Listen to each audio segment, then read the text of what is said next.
Hello guys, welcome to YouTube blog channel. आप हमारे साथ आज पहुंच रहे हैं अयोध्या अति पावन नगरी में।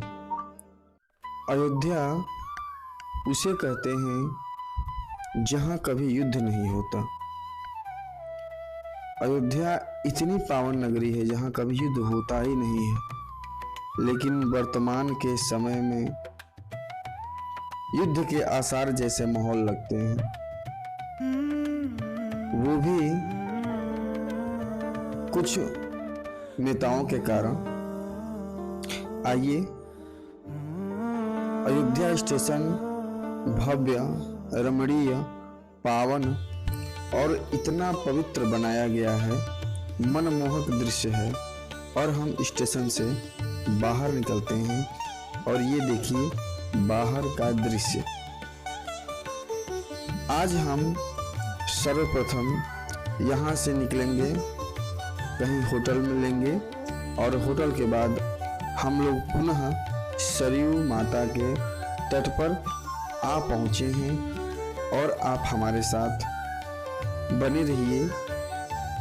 जब हम राम मंदिर बनने से पहले एक बार अयोध्या गए थे और अब राम मंदिर बनने के बाद पुनः द्वितीय या तृतीय बार है हमारा अयोध्या दर्शन का।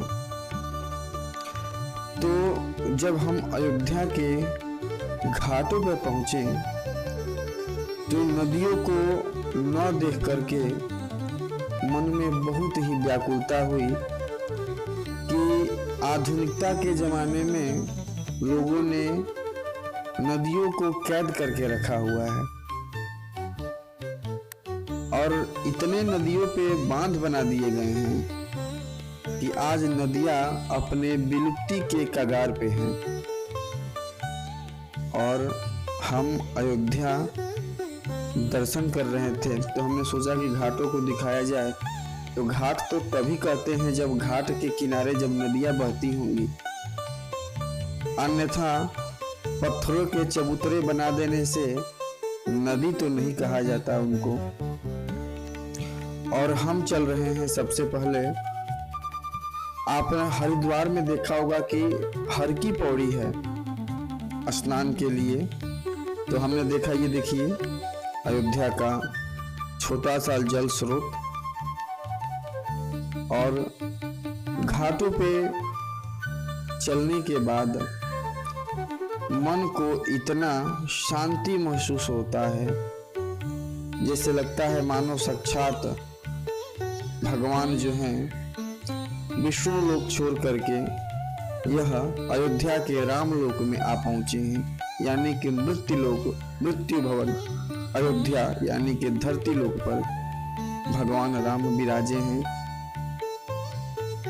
और हम छोटे छोटे कदमों से जब अयोध्या के तरफ भ्रमण करते हैं, स्नान करने के लिए चलते हैं, तो हम राम की पौड़ी पे चल रहे हैं स्नान के लिए। और यहाँ पे हम लोग करेंगे स्नान और फिर पुनः स्नान के बाद सर्वप्रथम हम लोग यहाँ से निकलेंगे हनुमानगढ़ी के तरफ। देखिए, जब हम पहली बार अयोध्या आए थे तो हम वहाँ पे भी गए थे जहाँ पे मंदिर के निर्माण में जो पत्थरों को कार्यशिला करके बनाया जाता है, पत्थरों को किस प्रकार से काटते हैं, छेनी हथौड़ी से उसको सुंदरता बारीकता प्रदान करते हैं, हमने वहाँ भी देखा था। वो साल था 2012 का। उसके बाद से 2012 के बाद हम पुनः गए थे 2026 की यात्रा पे और हमारे सामने ये रहा सरयू घाट का राम की पौड़ी का दृश्य। यहाँ पे जल की धारा इतनी बिग थी कि गिरने के बाद, एक तो नदी में पानी है नहीं, ये तो झरना लगाया गया है, जो जल स्रोत नीचे जमीन से आता है। हम सोच रहे थे कि ये पानी आता कहाँ से है, क्योंकि नदी नीचे है और नदी में जल नहीं है, तो आखिर आता कहाँ से है। तब मैंने बहुत ढूंढा, तो हमें जिस प्रकार से समरसेबुल लगाया जाता है छोटे छोटे, उसी प्रकार से बड़ी बड़ी समरसेबुल यानी कि पानी को निकालने के लिए 4 प्रकार के वहाँ पे पाइप को लगाए गए हैं, जिसमें 2 या 3 चालू रहता है, क्योंकि इतना वेग होता है 2 या 3 में कि 4 चालू कर देंगे तो फिर वहाँ पे कोई स्नान नहीं कर पाएगा और गिरने इत्यादि बहने का डर रहता है। तो स्नान के बाद हम लोग तो ठहरे नदी में तैरने वाले व्यक्ति। जब हम नदी में प्रवेश किए राम की पौड़ी में, तो वहाँ घुटने तक ही जल था और उसी में हम कैसे कैसे करके स्नान किए। और जल तो वैसे तो ठंडी का मौसम है नहीं, लेकिन फिर भी हल्का हल्का हवा बह रही थी तो ठंडी का महसूस हो रहा था। और हमारे साथ कुछ मित्रगण भी थे और प्रातः काल का समय है और हमें लगता है कि समय 8 साढ़े 8 का हो रहा है और हम लोग स्नान कर चुके हैं। और देखिए ये है राम की पौड़ी। आप एक बार समय अवश्य निकालें। अगर हमारी वीडियो आपको अच्छी लगती है तो कमेंट करें, शेयर करें और चैनल को सब्सक्राइब भी करें, क्योंकि आपकी एक एक सब्सक्राइबर के कारण ही लोग YouTube पे वीडियो बनाते हैं, ताकि लोग हमें या हमारी वीडियो को लोग देखना पसंद करते हैं। इसलिए हम भी वीडियो बना रहे हैं। और देखिए हम पहुंचे हैं स्नान के लिए और हम कर रहे हैं यहाँ पे स्नान। और प्रेम से बोलिए सरयू माता की जय। कहा गया है कि प्रयागराज जो तीर्थों के जो राजा हैं, प्रयाग जिनको कहा जाता है, वे भी साल में एक बार सरयू माता में आकर के स्नान करते हैं। हमने संतों के मुख से सुना है कि प्रयागराज लोगों का पाप धोते धोते वह भी काले पड़ जाते हैं। तब वह काले घोड़े पर और खुद काले होकर के प्रयागराज इसी सरयू माता में आते हैं और अपने घोड़े के साथ छलांग लगा देते हैं। तब वह सरयू में स्नान के कारण वह फिर से पुनः श्वेत अश्व पे सवार होकर के, गौरीकांत होकर के, बहुत सुंदर होकर के वहां से निकलते हैं और फिर जाकर के पुनः प्रयागराज में वास करते हैं। उसी सरयू माता में हमने भी स्नान किया और अब हम चल रहे हैं हनुमानगढ़ी के तरफ। और ये हनुमानगढ़ी का छोटा सा प्यारा सा है रास्ता। आप देखते रहिए हमारे साथ। आप अगर यह जानना चाहते हैं कि अयोध्या कहाँ से आएं, तो आप किसी भी जिले से अयोध्या धाम के लिए टिकट कराएं, अयोध्या कैंट के लिए नहीं, क्योंकि अयोध्या कैंट जो है वह फैजाबाद था पहले, जिसका नाम बदल करके अयोध्या कैंट कर दिया गया है। तो आप जब दर्शन करने के लिए आएं तो अयोध्या धाम का ही टिकट कराएं और आ करके अयोध्या में रमणीय पावन दर्शन करें। आपके मन को शांति प्रदान होगी। जब आप सुबह प्रातः काल जब नगर में प्रवेश करेंगे तो आपको यहाँ पे साधु, संत, बंदर और विद्यार्थी, यह 3 लोग आपको अत्यधिक मात्रा में मिलेंगे, क्योंकि सनातन तब तक ही सुरक्षित है जब तक वहां उस नगर में संत विराजमान है, विद्यार्थी विराजमान है, क्योंकि वही विद्यार्थी आपको बताते हैं कि भगवान का जन्म कहाँ हुआ, कब हुआ। ये जितने भी साइंटिस्ट होते हैं, जो लोग शोध करते हैं,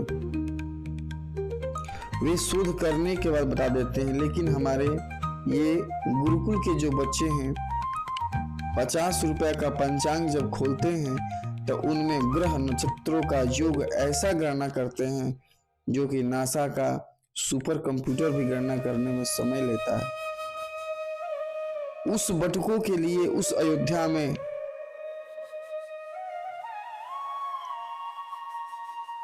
रहने खाने के लिए एक जिस प्रकार से हिंदू विश्वविद्यालय बनारस में है, उसी प्रकार अगर हमारी आग्रह कोई सुन पाता है तो हम चाहेंगे कि श्री राम अवध विश्वविद्यालय हिंदू के नाम से हो, जहाँ पे 2 प्रकार की बातें अवश्य होनी चाहिए। सर्वप्रथम बात है कि उस विद्यालय में शिक्षा पूर्ण रूप से संस्कृत और हिंदी की ही होनी चाहिए। बाकी जिनको अंग्रेजी पढ़ना है, साइंस पढ़ना है, नाना प्रकार के हर राज्य में बहुत सारे स्कूल कॉलेज हैं, वहाँ जाएं। यहाँ तो सनातन को पढ़ना है, यहाँ तो अपने संस्कृति को पढ़ना है, इसलिए यहाँ पे यह जरूरी हो जाता है कि बटुकों को रहने खाने के लिए उचित व्यवस्था की जाए। और हम आपसे बात करते करते पहुंच चुके हैं हनुमान गढ़ी मंदिर के अंदर, और आइए हम करते हैं हनुमान गढ़ी का दर्शन। आज शनिवार का दिन है, इसलिए मंदिर में अत्यधिक भीड़ है, भीड़ की कोई पारावार नहीं है। और इतना भीड़ होने के बावजूद हमारे कदम ना थके हैं ना रुके हैं, क्योंकि हम दर्शन के लिए ही आए हैं। और कलकत्ता से चल करके बलिया पहुंचे थे, बलिया से फिर अपने गंतव्य स्थान यानी राम के स्थान हनुमानगढ़ी और राम मंदिर पहुंचे हैं। ये देखिए चमचमाता हुआ अयोध्या का हनुमानगढ़ी मंदिर। आप अयोध्या आए तो हनुमानगढ़ी, दशरथ महल, कनक भवन, सूर्य कुंड, सूर्य स्तंभ, लता मंगेशकर चौक, सरयू नदी तट पर संध्या 6 बजे से आरती, यह सब देखना ना भूले, क्योंकि हमारे चैनल के माध्यम से जितना हो सकता है आपको दर्शन कराने की हमने अवश्य ही कोशिश किया है। और ये देखिए हम मंदिर के मुख्य गेट पे पहुंच चुके हैं और वीर बजरंगी हमारे सामने ठीक पूर्व दिशा में मुख करके बैठे हैं और हम लोग दक्षिण द्वार पे खड़े हैं, इसलिए उनका मुख दर्शन ना हो सका, लेकिन फिर भी आपके लिए हम कोशिश करते हैं। ये देखिए सामने हनुमान जी हैं। और दर्शनों के उपरांत हम लोग मंदिर प्रांगण से बाहर निकले हैं और यहाँ से हम चल रहे हैं अयोध्या रामलला के पास। देखिए ये है रामलला का भव्य मंदिर प्रांगण यानी कि राम कॉरिडोर। यह मुख्य रूप से सड़क किनारे ही है। यहाँ से हम लोग अंदर करते हैं प्रवेश और आइए देखते हैं मंदिर प्रांगण के अंदर रामलला का फोटो शूट करना, मोबाइल सब जमा करा दिया जाता है, फिर आप अंदर जा कर के दर्शन कर सकते हैं। इसलिए हमने पहले ही आपके लिए गूगल के द्वारा हमने राम मंदिर का इमेज आपको पहले ही लगा दिया था कि वैसा ही भव्य सुंदर रमणीय बना करके इतना भव्य बनाया गया है जो आंखों से या मुखार बिंदु से दर्शन करते रहिए। इतनी बारीकियां हैं मंदिर में, इतनी कुशलता से काम किया गया है कि वर्णन करना हमें लगता है कि शायद स्वर्ग लोक से भगवान विश्वकर्मा आकर के साक्षात मंदिर को स्वयं अपने हाथों से बनाए हैं।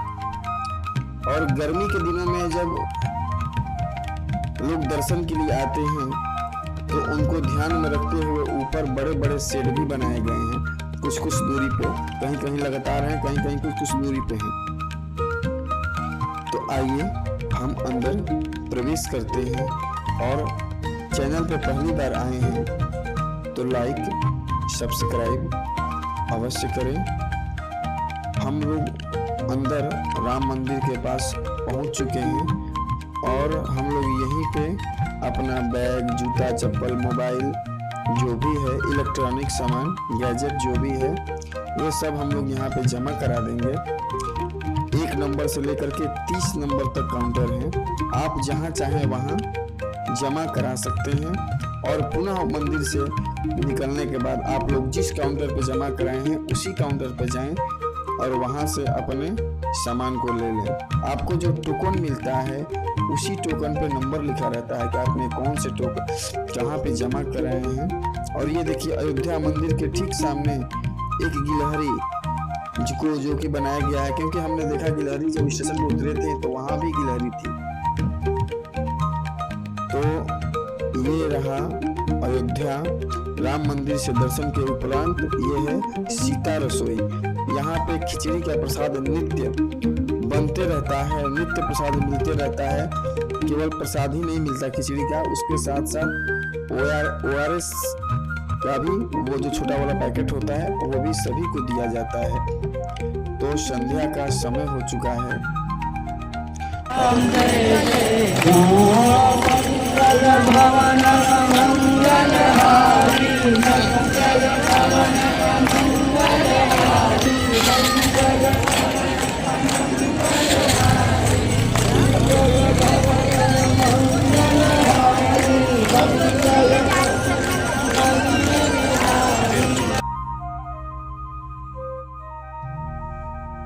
यहाँ हम जब पहुँचे तो सरयू माता के घाटों पर दीपदान हो रहा था। हम लोग भी दीपदान में शामिल हुए और माता सरयू में दीपदान का आनंद लिए।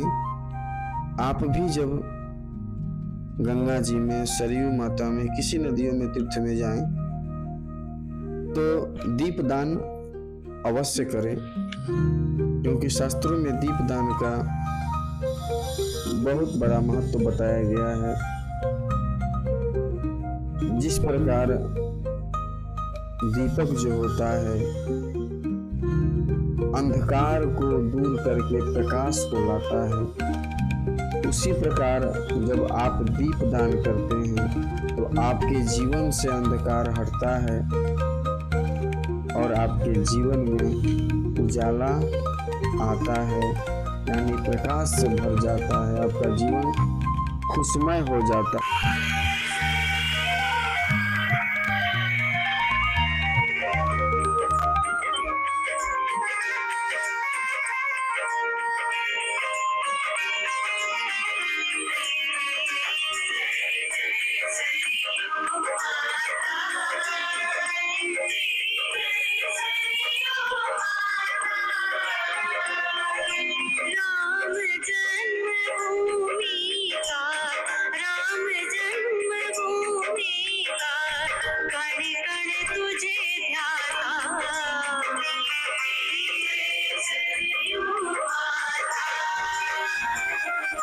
विष्णु जी जब हर्षाए ब्रह्मा जी के तप से,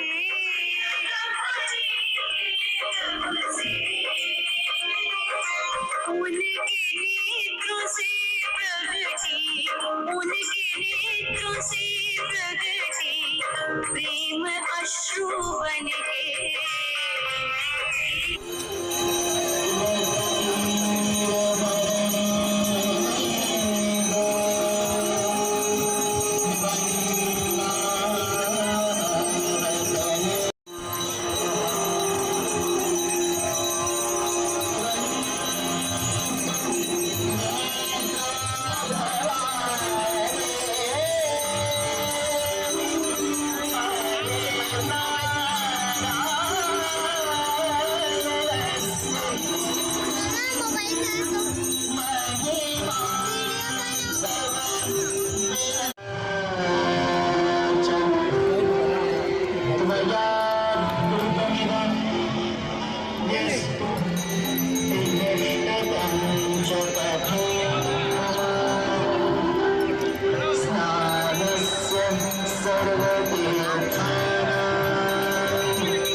घाट से हम पहुंचे हैं लता मंगेशकर चौक, और यहाँ पे हमने किया है कुछ अपने लिए भी फोटोशूट।